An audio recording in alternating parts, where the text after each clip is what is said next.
But this does not mean that there are no conspiracies in history. You know the Jewish joke, Polish Jewish joke, the fact that I am paranoid doesn't mean that I'm not followed by anybody. There, we don't believe in conspiracy theory to explain everything. But an Israeli lobby did play a major role in affecting things, but it did not produce the chances, it used the chances. People think that this means that they produced the 11th of September. This is nonsense. They use the expedients. They are well organized and they can use the chances that are given in history. Now, the fact that they benefit from it and they know how to benefit from it does not mean that they made it. The fact that the United States today benefits from Shi'i-Sunni rivalries in Iraq does not mean that they made Shi'is and Sunnis. This happened 1,000 years ago. They are exploiting it. By exploiting it, they reproduce it. And they modernize it and reproduce it. Israel is going to benefit from the attack on Iraq, and they are going to use it in a very intensive way and unscrupulously to force the Palestinian leadership to accept, not only to accept what they did not accept in Camp David, but even to accept less than that. That's the plan now. And the second phase after Iraq is Palestine, not Syria. Syria will come later. They don't have an excuse for Syria. The Syrian leadership was not as bloody as the dictatorship in Iraq and did not give any excuse in terms of foreign policies. It's a very pragmatic, very rational, some may say even very opportunistic, as rational as that. A very pragmatic leadership. It's very hard to find something there, even for an empire, even for an imperial policies. Why? And Syria is not as powerful as Iraq, was never as powerful as Iraq. Their policies in Lebanon is an issue of Syrian Lebanese consent.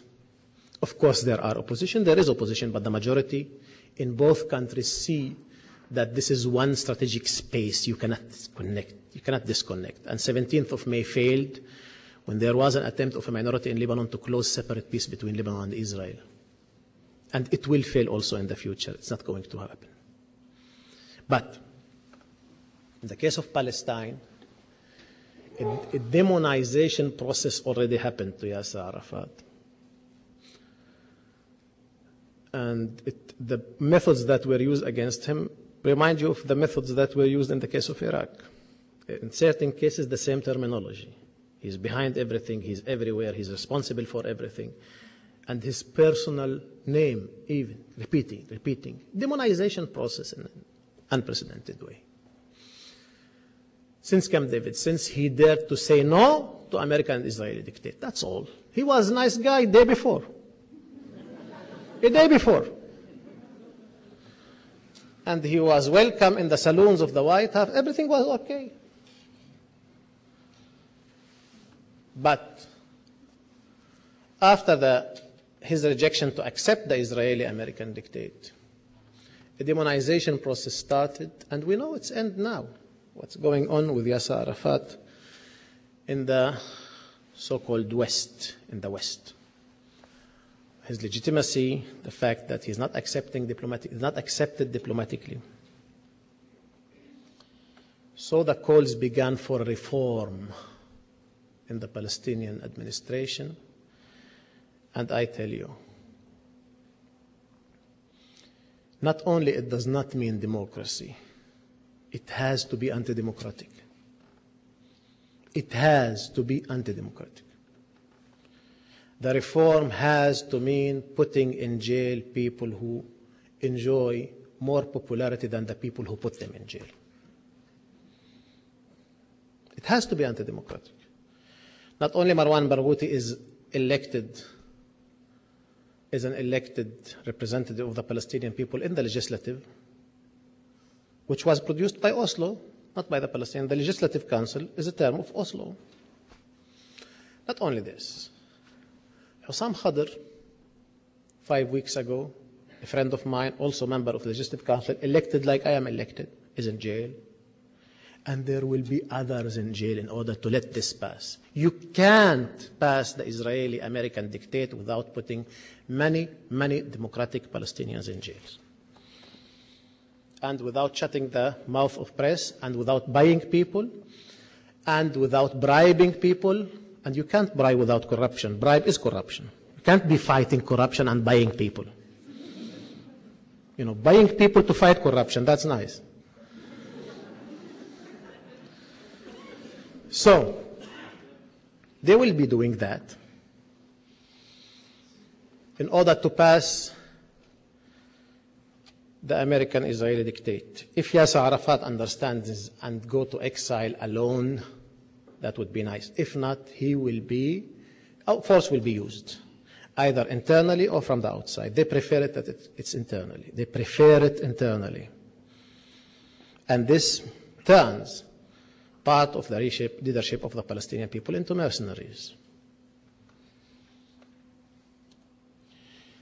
Do you see, can you sense anything democratic in this future, in this plan of what is planned? I can't.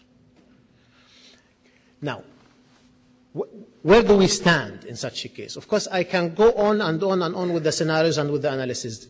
I can also try to prove to you that this is not only a so-called clean break in the history of the foreign policies of the United States. I can show you also the continuity.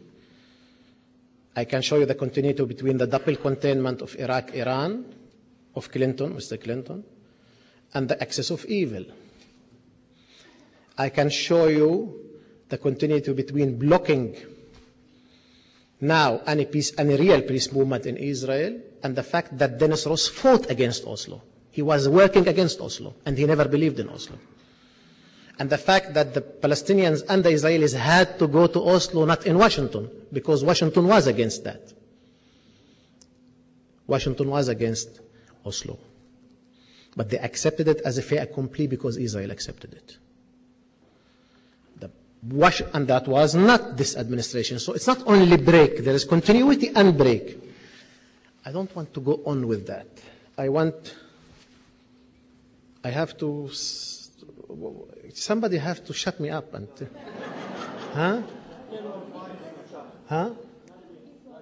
Tell me, just tell me, because how long do I have? 5 minutes? 10. Okay. You see, they shut me up. In 10 minutes, I have to shut up. Anyway,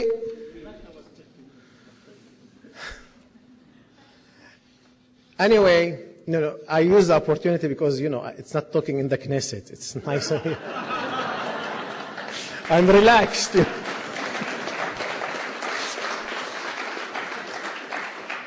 In the Knesset, we can't talk relaxed like this. Shouting comes and you have to react. And so if somebody now shouts at me, I will feel at home a little bit. Anyway, I want to stop here in order to say some words, because I'm expected to do so, and rightly so, so where to? What are we going to do with the situation? We can't be alienated by the fact that Iraqis are celebrating that's the fact that Saddam is away. We can't be Democrats and alienated by this.